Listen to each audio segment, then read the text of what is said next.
नमस्कार दोस्तों, स्वागत है अपने यूट्यूब चैनल टॉप। तो फाइनली यहाँ पर रेलवे के द्वारा जो आपके दिमाग में एक ही सवाल चल रहा था उसका रिप्लाई दे दिया है। बात कर रहा हूँ एनटीपीसी सीबीटी फर्स्ट रिजल्ट और उनकी कट ऑफ और लिस्ट के बारे में।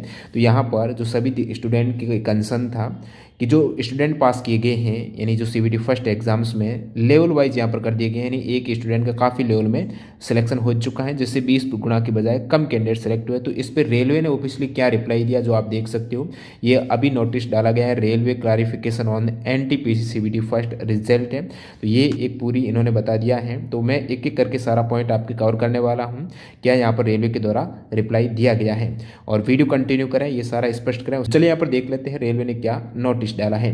तो यहाँ पर railway clarification on NTPC CBT first result. इसके बाद attention of the railway has been drawn to concern raised by some candidate है, यानी कुछ कैंडिडेट के द्वारा है वो मांग की गई थी कि किस प्रकार से रिजल्ट जारी किया गया है। 20 की बजाय काफ़ी कम कैंडिडेट सेलेक्ट हुए हैं, जो 20 गुना करने थे। तो इस पर रेलवे का ध्यान आकर्षित किया स्टूडेंट ने। और रेलवे यहाँ पर बता रहा है कि process of short listing of candidate for the second stage of the on going recruitment exam under RRB CN 1 2019 वाला जो नोटिफिकेशन है उस पर दिया गया है कि किस टाइप से CBT2 एग्ज़ाम्स हैं उसमें कैंडिडेट है वो सिलेक्ट किए जाएंगे CBT2 एग्ज़ाम देने के लिए। CBT फर्स्ट का रिजल्ट का प्रोसेस है इसमें बताया गया है, जो कि इस रिजल्ट में जो 14 जनवरी को आया है, इसमें स्टूडेंट ने इसी की मांग की है। तो वो इस विज्ञप्ति के बारे में बात कर लेते हैं। रेलवे ने बताया कि in this connection it is reiterated that the procedure of short listing of candidate for the second stage computer based test has already been given, यानी पहले से ही जो पैरा 13 है ओरिजिनल नोटिफिकेशन का पैरा 13 क्या कहता है उसमें स्पष्ट रूप से दे रखा है कि किस टाइप से CBT2 हेतु सिलेक्शन होगा, वो भी मैं बताने वाला हूँ। पैरा 13 क्या कहता है। In this employment notification 13 category है, 13 कैटेगरी हैं, जैसे कि आपने रिजल्ट में देखा ही है। वो इसमें बताई गई थी। अंडर ग्रेजुएट के लिए है 6 कैटेगरी, बाकी जो टोटल 13 कैटेगरी है। This 13 category were segregated into 5 groups, यानी 7 इसमें ग्रुप हैं। 7th CPC के अकॉर्डिंग है वो 5 ग्रुप इसमें। तो वो 5 ग्रुप 2 3 ये तो आपके 12th के लिए है, 4 5 6 है ये ग्रेजुएशन वालों कैंडिडेट के लिए। And the stage wise procedure यानी CBT फर्स्ट CBT सेकेंड वो सारा इसमें रिक्रूटमेंट का ऑलरेडी मेंशन है। 13.6 वाला पैरा बताने वाला हूँ।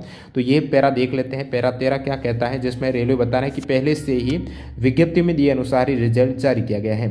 तो ये आपका जो नोटिफिकेशन का है, जो रेलवे के द्वारा जो वैकेंसी आई थी उसमें जो विज्ञप्ति है इसका पैरा 13, यहाँ पर आप 13 वाला देखेंगे कॉलम, तो ये वाला पैरा 13 है, जिसमें बताया गया है कि रिक्रूटमेंट का प्रोसेस क्या होने वाला है। इंपॉर्टेंट पॉइंट जो 13 में रेलवे आपको बताना चाह रहा है वो ये पॉइंट है। 13.2 बोला था और 13.6 बोला था। तो 13.2 में दे रखा है, पहले से ही दे रखा कि separate second stage CBT shall be taken for each of the 7 CPC level.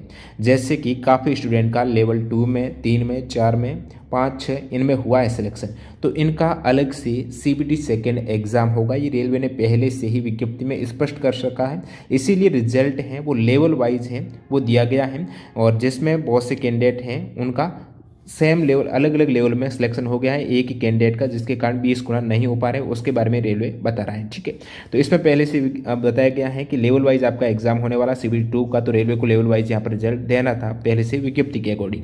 All post falling within same level of 7 CPC, जैसे कि लेवल 2 में काफ़ी पोस्ट 4 पोस्ट आ रही हैं, तो इन 4 पोस्ट का यानी लेवल 2 का केवल एक ही एग्जाम होगा, इन 4 पोस्टों के लिए वो एक ही एग्जाम। उसके बाद यहाँ पर यानी और जिसमें एक ही पोस्ट है तो उसका एक एग्जाम होना ही है। 7th CPC सेल है वो कॉमन सेकेंड बेस्ट एग्जाम होगा एक लेवल के लिए। If candidate are eligible for more than 1 level, जो कि मोर देन 1 लेवल में कैंडिडेट एलिजिबल हुए हैं वही आपके दिमाग में कंसर्न है। तो more than 1 level 7 CPC post as per their education qualification के अकॉर्डिंग, एक से अधिक लेवल में यदि क्वालिफाई करते हैं तो they have to give common first stage CBT जो आप सभी ने दिया है प्रथम स्टेज का, and corresponding second stage CBT for each level, प्रत्येक लेवल के लिए 2 3 5 6 इन सभी के लिए एक सेपरेट यहाँ पर एग्जाम होने वाला है, जो कि पैरा 13.6 में भी इंगित है। तो पैरा 13.6 जैसे कि उस अभी वाले नोटिस में भी वो बता रहा है कि पैरा 13.6 में तो पैरा 13.6 कहता है जैसे कि ये लेवल 2, अब लेवल 2 के लिए ये 4 पोस्ट हैं, इनके लिए एक एग्ज़ाम हो जाएगा। जो कैंडिडेट लेवल 2 में सिलेक्शन हुए केवल लेवल 2 में, उसका एक ही एग्ज़ाम होने वाला है। और जो कैंडिडेट लेवल 2 में भी हुए 3 में भी, उनका 2 एग्ज़ाम होगा। जो देखिए separate for level 3 post, level 3 की ये पोस्ट है, इसके लिए ये अलग से एग्ज़ाम होगा, क्योंकि यहाँ पर सभी के लिए अलग अलग डिफिकल्टी लेवल है, इसलिए एग्ज़ाम भी अलग अलग करना है, जैसे कि उसमें भी बता रखा है। और लेवल 4 के लिए अलग है। तो ये सभी आपके दिमाग में आ गया होगा कि पैरा 13.6 क्या कहता है। उसके बाद अपन यहाँ पर दोबारा चलते हैं, जो रेलवे का रिप्लाई आया है उसमें क्या बता रहा है। तो ये हो गया। नेक्स्ट बता रहा है while the first stage CBT was common exam for all the candidate है, प्रथम स्टेज सभी के लिए कॉमन है। Para 13.2 of the notification clearly states that in the second stage CBT there would be a separate exam for each group। तो अपन ने ऊपर देखा जो नोटिफिकेशन में कि प्रत्येक लेवल के लिए अलग एग्जाम होगा, ये 13.2 को ही यहाँ पर व्याख्या कर रहा है। With differing grades level of difficulty level को ध्यान में रखते हुए अलग लेवल का अलग exam.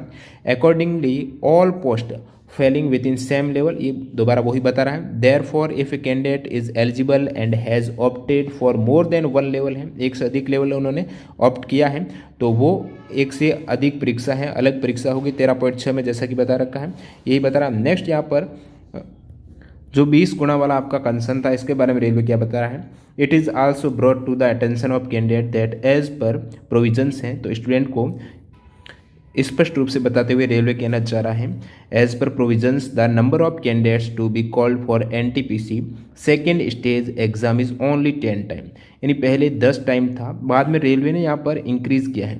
The number of approved vacancies, जो भी वैकेंसी उसका 10 टाइम प्रोविजन था, लेकिन this number of calling 10 time of the number of vacancy was increase to 25।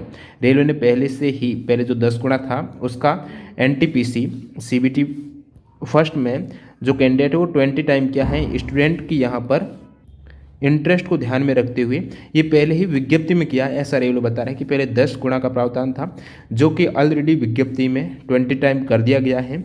ये स्टूडेंट के इंटरेस्ट को ध्यान में रखते हुए, नंबर ऑफ कैंडिडेट को ध्यान में रखते हुए, when short listing is done across level and ensuring meritorious candidate are not denied on an opportunity, जो मेरिट वाले कैंडिडेट हैं उनके लिए अपॉर्चुनिटी डिनाई नहीं है।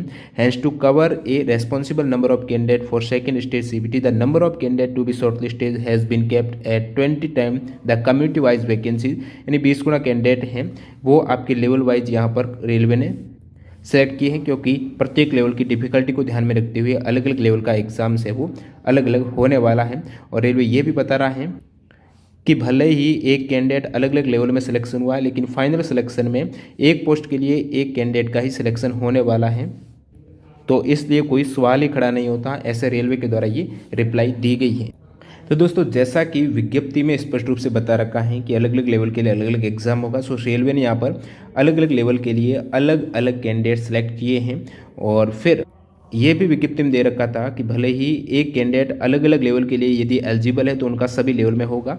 और फिर यहाँ पर जो 20 टाइम वाला विज्ञप्ति में दे रखा, second stage CBT shall be based on the normalize marks के आधार पर आपका CBT सेकंड के हेतु यहाँ पर आपको मिला है रिजल्ट। और उसके बाद कैंडिडेट 10+2 ग्रेजुएट वाला total number of candidate to be short listed shall be 20 times the community wise vacancies of the post notified against the RRB as per their merit है। उसके बाद यहाँ पर आप देख सकते हो डिक्रीज और इंक्रीज भी वो रेलवे के द्वारा बाद में जो 20 टाइम है उसके बारे में बताया है कि however railway reserve the right, railway के पास यहाँ पर जो अधिकार है वो रखता है रेलवे की इंक्रीज या decrease this limit in total और एनी स्पेसिफिक कैटेगरी में, ये 20 गुना वाली कैटेगरी पर भी वो कम ज़्यादा करने का अधिकार रखता है। तो ये सारे सवालों का रेलवे ने जवाब दिया है जो स्टूडेंट डिमांड कर रहे थे।